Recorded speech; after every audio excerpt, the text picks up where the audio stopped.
Brett Dawson from Sellout Crowd here at Paycom Center, where we did not get what we expected tonight. The Thunder does beat the Blazers 111-109, but a 2-point win against a team OKC had beaten by 43 and 62 points in earlier meetings this season. A wild finish, kind of a controversial finish, and a very different set of circumstances than the previous two times these teams have played. Shai Gilgeous-Alexander had 33 points.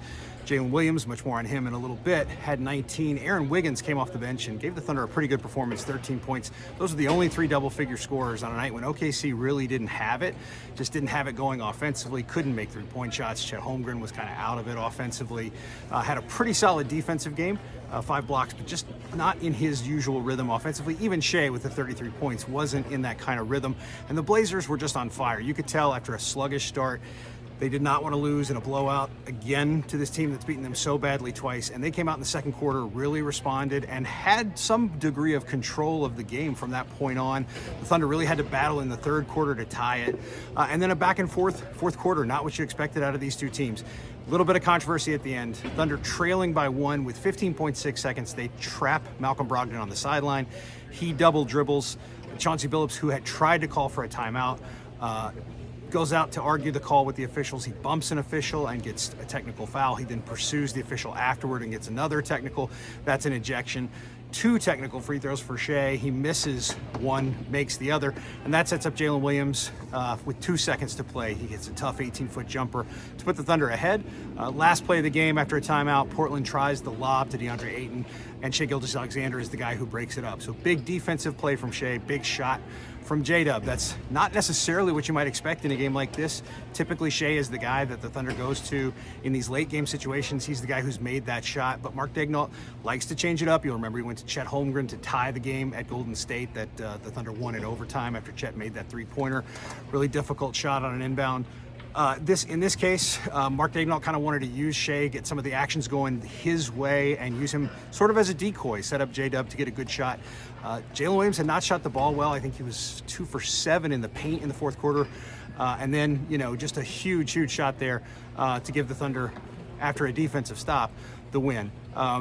Little bit of a night where OKC just didn't really have it, and Mark Daigneault actually gave his team a lot of credit.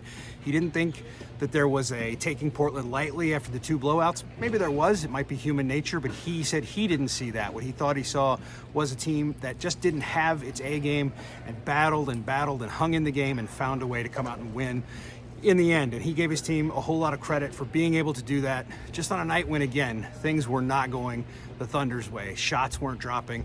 They started out, I think, 2 for 8 from the free throw line. Missed a lot of free throws over the course of the night. And they're the leading free throw shooting team in the NBA. They're one of the NBA's best three-point shooting teams, and they couldn't make threes. And Portland just had stretches where it could not miss 18 three-pointers, just on fire for so much of the night. This was a tough win, and you don't really expect that, and it's not what you wanted if you're the Thunder, having to go tomorrow night now and play San Antonio.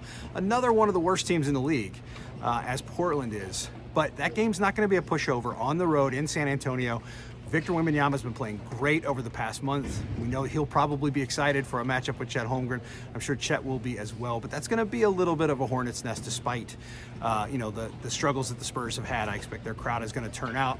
It's a national TV game. I think you'll see a pretty good showing from the Spurs. Might not be enough to beat the Thunder, but OKC's going to have to play better than it did tonight, and better than it's played a little bit over the last couple of weeks. It's had some moments. The Minnesota game was a great game to steal against a very good team on the road. Tonight, kind of had to steal one that you don't expect to have to against a pretty bad team on your home floor. But the Thunder gets the job done. They're off to San Antonio tomorrow, and that begins a 3-game road trip. A lot of road trips here. They'll go to New Orleans and wrap it up in Detroit. A very tough game Friday. Winnable game Sunday, of course, in Detroit. Again, one of the worst teams in the league. Got to take advantage of some of these situations. New Orleans will be very tough. We'll have tons of coverage all this week of all this stuff here on my YouTube channel and at sellowcrowd.com, so make sure you check it out.